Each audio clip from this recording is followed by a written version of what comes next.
और बिहार की नई सरकार में गृह विभाग की जिम्मेदारी डिप्यूटी सीएम सम्राट चौधरी को दी गई है। 20 सालों में इस विभाग की जिम्मेदारी सीएम नीतीश कुमार के पास थी, यानी 20 साल बाद नीतीश कुमार के जिम्मे गृह विभाग नहीं होगा। दोस्तों, क्या आप भी राहुल गांधी को प्रधानमंत्री पद के रूप में देखना चाहते हैं? तो एक बार कमेंट में कांग्रेस पार्टी जिंदाबाद, राहुल गांधी जिंदाबाद जरूर लिखें। तो चलिए शुरू करते हैं आज की सबसे बड़ी न्यूज अपडेट के साथ। दोस्तों, मोदी शाह और ज्ञानेश कुमार वोट चोरी के आरोपों से इतना डरे हुए हैं कि वह राहुल गांधी को गिराने के लिए हर तरह का हथकंडा अपना रहे हैं ताकि वोट चोरी ना पकड़ी जा सके। मोदी शाह जब वोट चोरी के सबूतों को छुपाने में नाकाम होने लगे और मीडिया के सवालों से घिरने लगे तो उन्होंने 272 ऐसे सो कॉल्ड इंटेलेक्चुअल्स को अपना मुर्गा बनाया जिनके कंधे पर बंदूक रखकर राहुल गांधी को निशाना बनाया जा सके। क्योंकि दोस्तों, राहुल गांधी पर चुनाव आयोग को बदनाम करने के आरोप लगाए गए हैं 272 प्रतिष्ठित नागरिकों, जिनमें 16 न्यायाधीश, 14 राजदूतों सहित 123 सेवानिवृत्त नौकरशाह, 133 सेवानिवृत्त सशस्त्र बल अधिकारी शामिल हैं।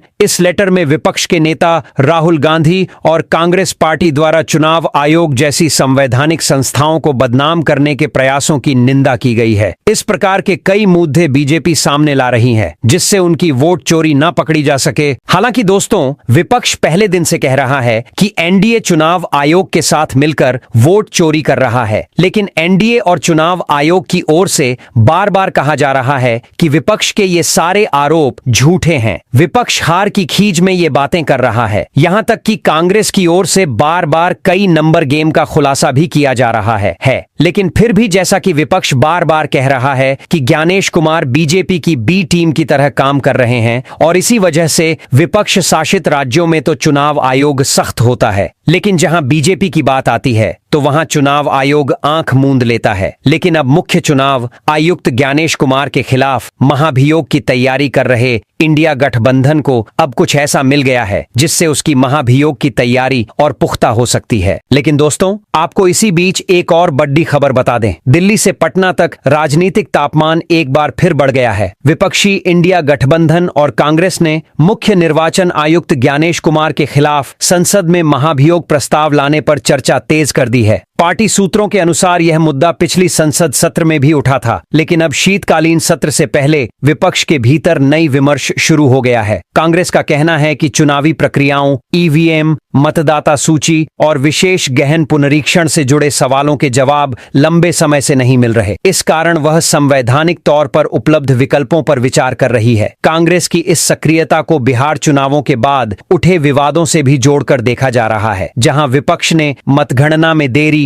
अधिकारियों की कथित भूमिका और पारदर्शिता पर गंभीर सवाल उठाए थे। पार्टी का कहना है कि लोकतांत्रिक प्रक्रियाओं को लेकर जनता का भरोसा कम नहीं होने देना चाहिए और सीईसी को इन सवालों पर खुले मंच पर जवाब देना चाहिए। कांग्रेस के सूत्रों ने बताया कि इंडिया ब्लॉक की पार्टियों के साथ इस मुद्दे पर औपचारिक बातचीत शुरू कर दी गई है। पिछली बार यह चर्चा संसद के भीतर व्यापक रूप से उठी थी, लेकिन अब पार्टी इसे दोबारा ठोस रूप देने के प्रयास में है। शिवसेना की राज्यसभा सांसद प्रियंका चतुर्वेदी ने भी निर्वाचन आयोग पर कई सवाल खड़े किए। उन्होंने कहा कि सीईसी ज्ञानेश कुमार को जनता और विपक्ष के मन में उठ रहे सवालों का खुले मंच पर जवाब देना चाहिए। उनके अनुसार ईवीएम, मतदाता सूची और विशेष गहन पुनरीक्षण SIR, इन तीनों विषयों पर जनता के मन में संदेह है जिनका समाधान आयोग की ओर से नहीं आया। उन्होंने तीखा आरोप लगाया कि यदि सीईसी की छवि धूमिल हो रही है तो इसकी जिम्मेदारी आयोग की है, न कि विपक्ष की। इंडिया गठबंधन की सक्रियता से पहले बिहार विधानसभा चुनाव के दौरान आरजेडी नेता तेजस्वी यादव ने भी मतगणना में पक्षपात और देरी का आरोप लगाया था। उन्होंने कहा था कि 2020 के चुनावों में महागठबंधन की जीत स्पष्ट थी, लेकिन अधिकारियों की कार्रवाई ने तस्वीर बदल दी। उन्होंने यह भी कहा था कि मतगणना के दौरान देरी संदिग्ध थी। कुछ अधिकारी कथित तौर पर राजनीतिक निर्देशों पर काम कर रहे थे। गठबंधन को डर था कि नतीजों में हस्तक्षेप हो सकता है। चुनाव आयोग से निष्पक्षता की गारंटी मांगी गई थी। तेजस्वी यादव ने यहां तक कहा था कि जनता ने निर्णय दे दिया है, अब अधिकारियों को निष्पक्षता निभानी चाहिए। प्रियंका चतुर्वेदी का कहना है कि आयोग को विपक्षी पत्रों का जवाब देने के बजाय स्वयं के स्तर पर संवाद स्थापित करना चाहिए। उन्होंने यह भी पूछा कि यदि दिल्ली में किसी योजना को रोका जा सकता है तो अन्य राज्यों में इसी तरह के मामलों पर अलग रुख क्यों अपनाया जाता है। महाभियोग प्रस्ताव एक संवैधानिक प्रक्रिया है और इसमें संसद के दोनों सदनों का महत्वपूर्ण समर्थन आवश्यक होता है। कांग्रेस अभी अन्य इंडिया ब्लॉक पार्टियों की राय ले रही है। यदि व्यापक सहमति बनती है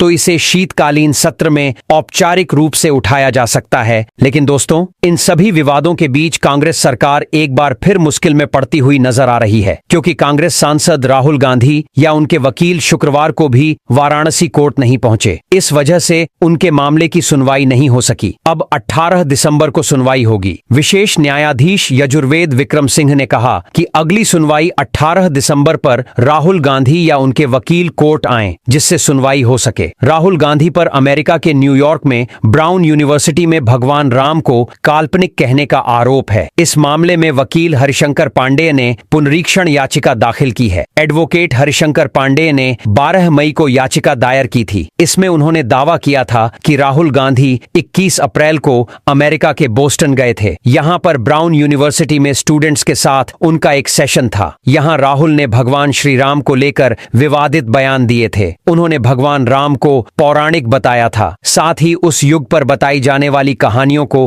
काल्पनिक कहा था। हरिशंकर पांडेय ने दाखिल परिवाद में आरोप लगाया कि राहुल गांधी और कांग्रेस पार्टी लगातार सनातन धर्म के पूर्व अवतारों और महान प्रतीकों पर अनाप शनाप बयान देकर हिंदुओं को अपमानित कर रही। कोर्ट में याचिकाकर्ता की मेंटेनेबिलिटी पर पहले बहस होगी, इसके बाद तय होगा कि राहुल गांधी के खिलाफ केस चलाया जाए या नहीं। विधायक दल के नेता के चुनाव से पहले केंद्रीय पर्यवेक्षकों की नियुक्ति कर दी गई थी। बीजेपी के संसदीय बोर्ड ने उत्तर प्रदेश के उप मुख्यमंत्री केशव प्रसाद मौर्य को केंद्रीय पर्यवेक्षक बनाया गया, जबकि केंद्रीय मंत्री अर्जुन राम मेघवाल और पूर्व केंद्रीय मंत्री साध्वी निरंजन ज्योति को सह पर्यवेक्षक की जिम्मेदारी मिली। सभी मंगलवार रात ही पटना पहुंच गए थे। दोपहर 3:30 पर सेंट्रल हॉल में एनडीए विधायक दल की बैठक होगी। इसमें बीजेपी, जदयू, एलजेपी, हम, आरएलएम के सभी 202 विधायक मौजूद रहेंगे। मीटिंग में नीतीश कुमार, चिराग पासवान, संतोष सुमन, उपेंद्र कुशवाहा, सम्राट चौधरी, विजय सिन्हा भी रहेंगे। इसमें सभी दल अपने द्वारा चुने गए विधायक दल के नेता पर चर्चा करेंगे। एनडीए नीतीश कुमार को विधायक दल का नेता चुनेगा। इधर विधायक दल का नेता बनने के बाद नीतीश शाम 5:30 पर राज्यपाल को एक और इस्तीफा सौंपेंगे तो दूसरी ओर से सरकार बनाने का दावा पेश करेंगे। सारी बातें बताने वाले हैं, लेकिन आपको एक और बड़ी खबर बता दे। दिल्ली में नहीं सुलझा एनडीए का मंत्रिमंडल फॉर्मूला। अमित शाह पटना में नीतीश के साथ करेंगे बैठक। स्पीकर पर फंसा पेच। देखिए मंत्रियों की संभावित लिस्ट। जी हां साथियों, अभी तक मंत्रियों की लिस्ट फाइनल नहीं हुई है। जदयू जहां अपने पुराने मंत्रियों को फिर से जिम्मेदारी दे सकती है, वहीं भाजपा बड़े बदलाव कर सकती है। अमित शाह पटना आएंगे। नीतीश कुमार के साथ उनकी बैठक के दौरान मंत्रियों की लिस्ट, विभाग और विधानसभा अध्यक्ष जैसे मुद्दों पर अंतिम फैसला होगा। दिल्ली में जदयू के 2 पावरफुल नेता ललन सिंह और संजय झा ने लगभग 3 घंटे तक केंद्रीय गृह मंत्री अमित शाह के साथ बैठक की। इसमें मंत्री, विभागों के बंटवारे और विधानसभा अध्यक्ष को लेकर चर्चा हुई। बैठक में कई बिंदुओं पर अंतिम सहमति नहीं बन पाई। अमित शाह पटना आने वाले हैं। वह सीएम नीतीश कुमार के साथ मिलकर इसे फाइनल करेंगे। इसके बाद वे बीजेपी कोटे से बनने वाले डिप्टी सीएम और मंत्री के नाम तय करेंगे। अमित शाह के करीबी और चुनाव प्रभारी धर्मेंद्र प्रधान पहले ही बिहार पहुंचकर मंत्रियों की लिस्ट तैयार करने में जुटे हैं।